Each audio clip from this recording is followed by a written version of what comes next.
Chapter 1. Feel at flesh inside. A fork in the road.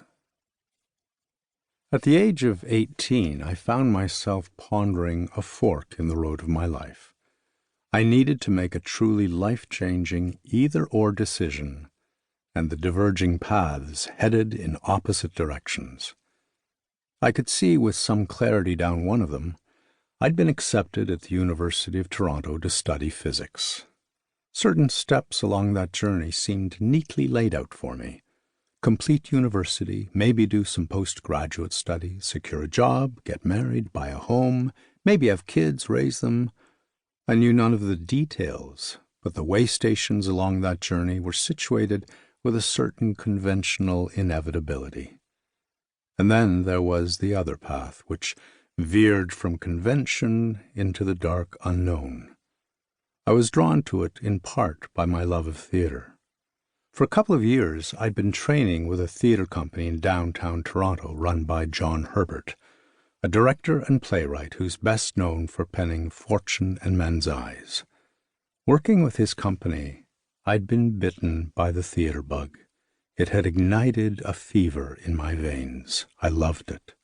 I loved the way theater places life under a magnifying glass. When you're performing, the sacred space of the stage, the attention of the audience, and the world of the play you inhabit all conspire to act like a lens that reveals and heightens every impulse running through you.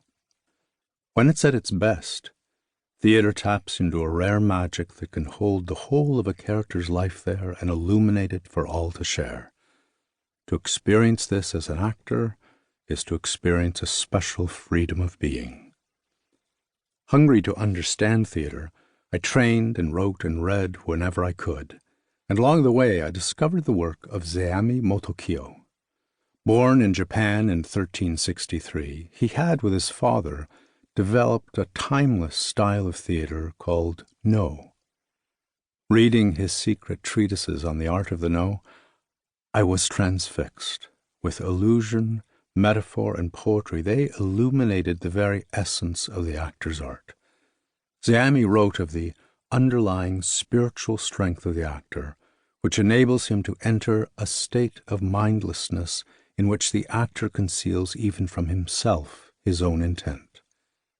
Without entering that mindless state, the actor is a mere puppeteer, manipulating his own responses.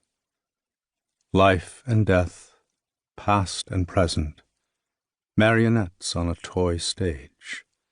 When the strings are broken, behold the broken pieces. I was 16 when I encountered those words, and I was hooked. I found Zeami's writings incendiary. They not only scorched themselves into my mind, they lit up whole new possibilities for me.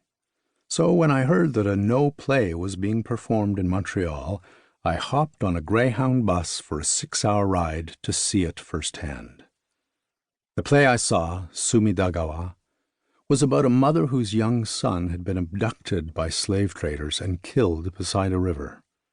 Driven mad by this, she returns to the river on the anniversary of his death. Lingering, she sees him appear repeatedly, only to watch him disappear each time she reaches to embrace him. I was overwhelmed by the restrained power of the performance, shaken to my core, and utterly mystified by how this formal, austere, 600-year-old art form had unlocked such deep-welling emotions in me. Her longing and her grief live in me still.